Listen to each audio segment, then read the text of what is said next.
Hello বন্ধুরা, আমার নতুন মিনি ব্লগসে তোমাদেরকে আবার একবার স্বাগতম। আজ আমি বানাচ্ছি দুপুরবেলা কাঁঠালের তরকারি। তো কাঁঠালের তরকারি বানানোর জন্য সব কিছু রেডি করে নিয়েছি। কাঁঠাল কেটে সেদ্ধ করে নিয়েছি একটু, তারপর চুলাতে কড়াই বসিয়ে দিলাম। তারপর আমি তেল দিয়ে দিচ্ছি একটু করে মানে যতটুকু পরিমাণে লাগবে ততটুকু করে তেল দিয়ে দিচ্ছি। আর আমি তারপর দিয়ে দেবো ফোড়ন। তো তোমরা কীভাবে কী ফোড়ন দেবো সেটা আমি জানি না, কিন্তু আমি এখানে দিচ্ছি শুকনো মরিচ, তেজপাতা আর আদা আর পেঁয়াজ, এগুলোকে ফোড়ন দিয়েছি। আর তোমরা কে কীভাবে দেয় সেটা জানি না, কিন্তু আমি এমনভাবে বানাচ্ছি, জানি না কেমন হবে আজ।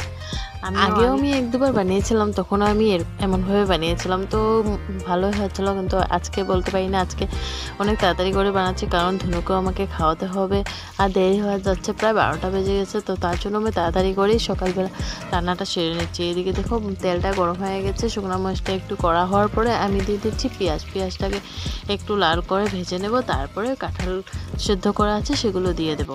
দেখো আমি পেঁয়াজটাকে ভেজে নিচ্ছি, আর এদিকে দেখো লাল হয়ে গেছে। তো এখন দিয়ে দিচ্ছি কাঁঠাল, আলু সেদ্ধ করা আছে সেগুলো সব দিয়ে দিলাম।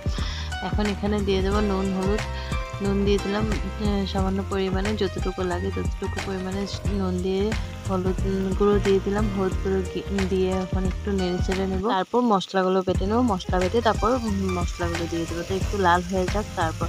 আর আমি তো অনেকটাই ভালোবাসি কাঁঠাল তরকারি খেতে, তো তার জন্য আমার ধনু জন্মের আগেও আমার অনেক খেতে ইচ্ছে করছে, তো আমিও তখনও খেয়েছিলাম। তো প্রত্যেক দিনই মা বানাতো, কিন্তু আজ আমি দেখে আমার ইচ্ছে করলো বানাতে, তো আমি ভাবলাম যে আমি কেন বানিয়ে নিই, কেমন হয় দেখাই যাবে। এখন শিলপাটায় মশলা বেটে নিচ্ছি, পেঁয়াজ কুচি, আদা কুচি, রসুন কুচি আর মরিচ, কাঁচা লঙ্কা কুচি, সেগুলোকে আমি একসাথে বেটে নেবো। আর ধনিয়া আছে। তার আগে বলে দিচ্ছি, যদি আমার ভিডিওটা ভালো লেগে থাকে তাহলে প্লিজ লাইক কমেন্ট শেয়ার করে দেবে। আর যারা আমার চ্যানেলটাকে এখনও সাবস্ক্রাইব করনি, প্লিজ আমার চ্যানেলটাকে সাবস্ক্রাইব করে দেবে। আমি চেষ্টা করবো নতুন নতুন ভিডিও নিয়ে তোমাদের কাছে হাজির হতে। তো দেখো এখানে আমি মশলা বাটা প্রায় হয়ে গেছে। অনেকদিন পর শিলপাটায় কাঁচা লঙ্কা বেটে আমার হাতটা অনেকটাই জ্বলছে। তারপর মশলাগুলো সব দিয়ে দিলাম সবজিতে। তো লাল করে দেখো আমি ভেজে নিয়েছি, তারপরে মশলা দিয়ে দিচ্ছে। তো আমার প্রায় রান্না হয়ে গেছে, একটুখানি জায়গা তোমাদেরকে দেখাতে পারিনি। এদিকে দেখো আমার কাঁঠাল তরকারি হয়ে গেছে। তোমাদের কেমন লাগছে দেখে? এই বলে আমি আমার মিনি ব্লগটা এখানে শেষ